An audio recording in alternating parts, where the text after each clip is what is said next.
Well, we certainly know that the scamdemic took its toll on the airline industry. For almost a year, flights were empty, and the next year, the idiot in charge of the country made everyone wear a mask to fly.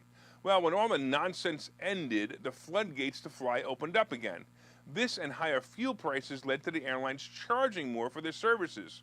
We, of course, also had the normal spring and summer demand increases, and flights were packed. Well, now it's actually starting to settle.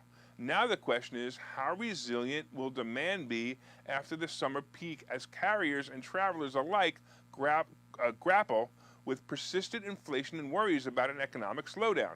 People and businesses are actually starting to go back to normal, whatever that means. So airline prices are seasonally adjusting to lower rates. Ticket prices often dip when the peak summer travel fades. Look, children return to school and families wrap up vacations.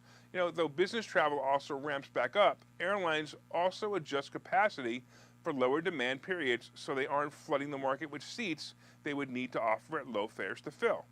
Look, so U.S. round-trip flights as of July 14th averaged about $375, which was down from a May peak of $413, but still up 13% from 2019, according to a report. The airline industry is once again becoming red hot as the airlines are reporting great results and upbeat guidance. One of the biggest problems the airline is having is staffing. Pilots and stewards are in big demand, at least for pilots, it isn't something you can become without some serious training. In fact, we just talked about Seth. His son just became a pilot. Sam, congratulations, Sam.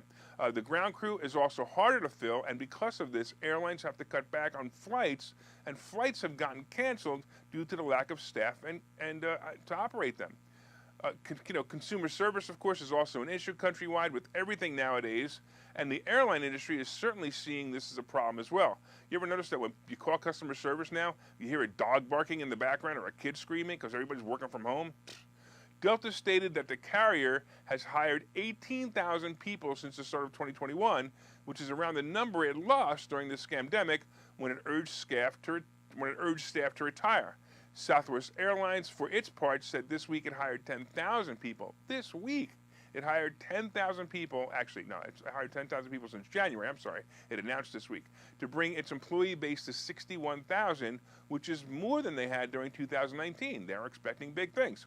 As we get closer to the expected recession, the airlines are bracing for less demand, but still higher fees. You remember when airlines like Frontier Airlines were offering flights for $39 to Florida during the years of 2008 to 2012? I gotta be honest, I don't think we're gonna see that again, but I wouldn't be surprised if we start seeing $99 flights in the next 2 years as airlines reset into the next stage of the economy. I have a couple of flights I need to book this week, and I'm sure they're gonna be more than I'm used to paying, but I'm happy to pay it, at least this time. United Airlines will be posting their results this week as well, and that should be a good sign as to the direction of the airline industry. I'm expecting a good report along with good guidance, but obviously we're going to have to see how it plays out.